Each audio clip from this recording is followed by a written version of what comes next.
Hello, welcome back to my channel and I'm your cyber goddess. So in the last video we have discussed about threat hunting and also we have discussed about cyber threat intelligence and some basic concept of SOC, and I hope you understood those concepts.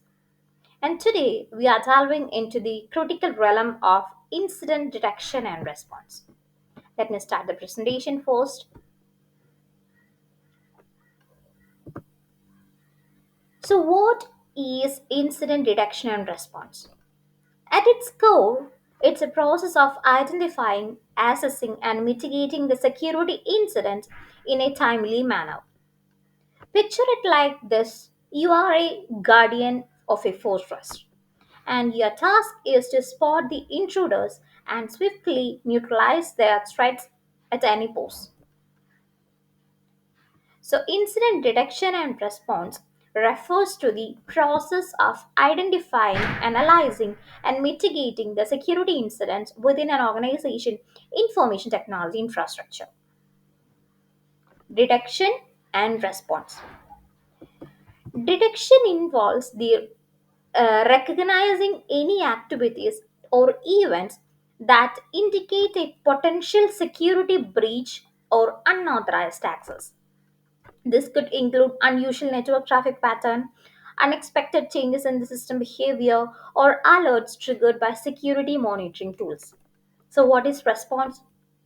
It encompasses the action taken to investigate and address the detected incident. This may involve containing the incident to prevent further damage, eradicating the source of the threat, restoring the affected system or data to a secure state, and documenting the lessons learned to improve the future incident handling procedures. So, overall, the incident detection and response is about being proactive and reactive in safeguarding against and managing the security breaches to minimize their impact on an organization operations data and reputation. So, why it is important?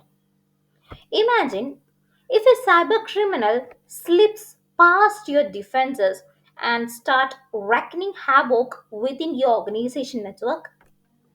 Incident detection and response are your best chance to stopping them before they cause serious damage. It's not just about responding after the fact, it's about being proactive and vigilant. Now, let's break down the incident life cycle into six key stages. First one is detection. It's like spotting the signs of a potential incident. And next is analysis, investigating the incident to understand its nature and scope. And in containment, we have to prevent the incident from spreading further. And after that, in the fourth stage, we have to remove the threat from your system entirely.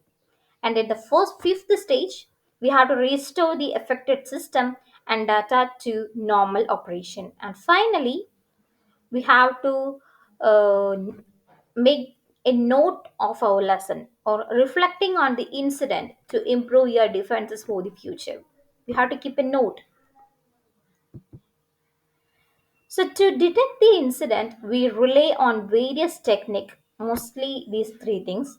First one is log analysis, parsing through logs to uncover the abnormal activities. Second one is network based detection.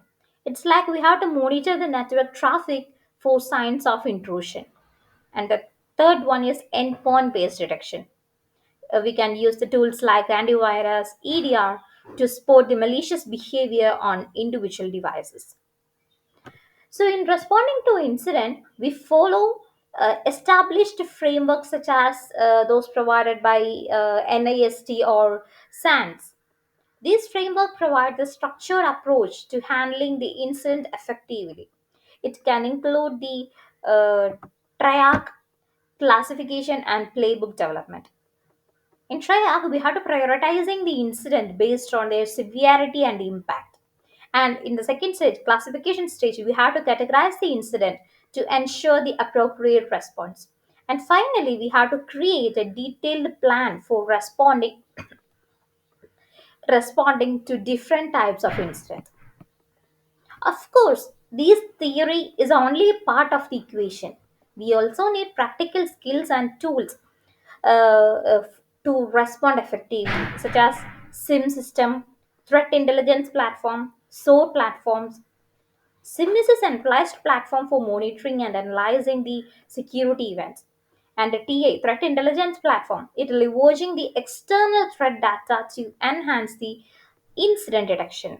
And so it will help us to automating the incident response task to speed up the resolution. So, threat hunting and proactive detection.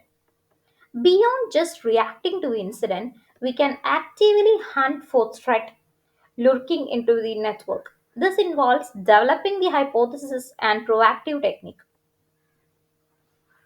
Formulating the educated guesses about the potential threat. We have to develop the hypothesis.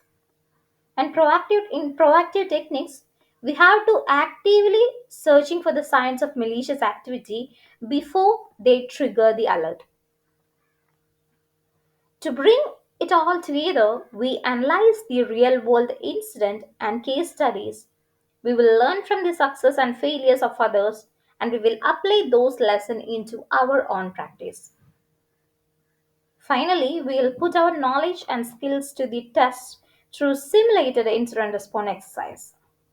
And you have to gain more practical knowledge in order to understand this concept well. Theory is only 10% knowledge. So to get 100% skill, you have to do practical labs. So I hope you understood the concept of incident detection and response. So that's all for this video. Thank you. Have a nice day. And if you are new to this channel, please don't forget to subscribe my channel and also enable the notification bell. Thank you.